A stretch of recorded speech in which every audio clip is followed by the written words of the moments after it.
Halo saudara, selamat pagi, salam damai sejahtera di dalam kasih Tuhan. Kita akan siapkan hati dan pikiran, kita mau mendengarkan firman Tuhan, kita berdoa. Terima kasih Tuhan, kasih karunia-Mu kami rasakan.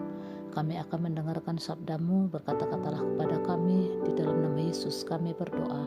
Amin. Saudara, firman Tuhan bagi kita, Keluaran 15 ayat 2. Firman-Nya, Tuhan itu kekuatanku dan mazmurku. Ia telah menjadi keselamatanku. Ia Allahku, kupuji Dia. Ia Allah Bapakku, kuluhurkan Dia. Saudara, Tuhan kekuatanku. Kekuatan Tuhan adalah sumber daya dan perlindungan, bukan kemampuan manusia semata. Mazmurku, Tuhan menjadi alasan sukacita dan nyanyian syukur. Dan keselamatan merupakan Tuhan yang melepaskan Israel dari perbudakan Mesir dan menyeberangkan mereka melalui Laut Merah. Allah Bapakku ini mengingatkan bahwa iman bukan hanya pribadi, tetapi juga warisan rohani dari generasi sebelumnya.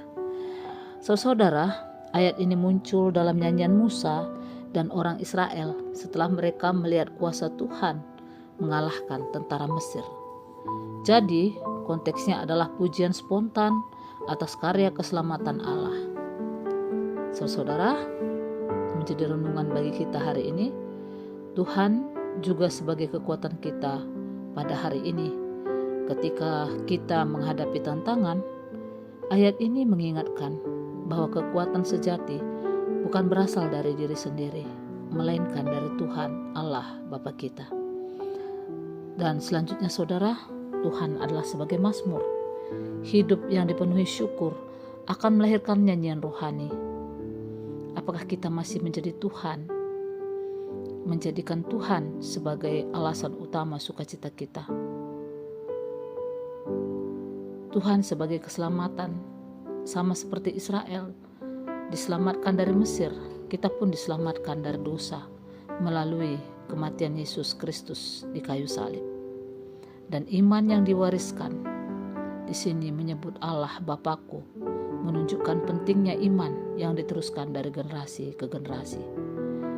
Saudara, kita dipanggil untuk melanjutkan warisan iman itu kepada anak-anak dan orang di sekitar kita.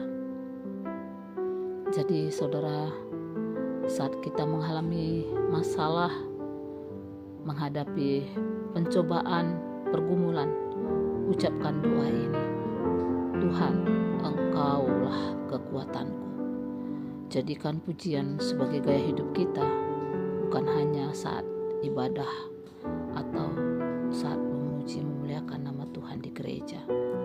Ingatkan diri bahwa keselamatan adalah karya Tuhan dan bukan usaha manusia. Hargai dan teruskanlah warisan iman yang kita miliki kepada keluarga dan komunitas kita. Amin. Kita berdoa. Bapa, ajar kami untuk hidup berpusat kepada Tuhan dan meminta kekuatan kepada Tuhan ketika kami dalam percobaan, masalah dan pergumulan. Biarlah kekuatan dan sukacita serta keselamatan dari Allah menjadi sumber kekuatan dan semangat bagi hidup kami. Kami tidak mampu jika hanya usaha kami, tapi kami mau Tuhan sebagai Allah dan Juru Selamat kami, serta kekuatan bagi kami untuk meneruskan langkah kehidupan. Terima kasih Bapa, dalam nama Yesus.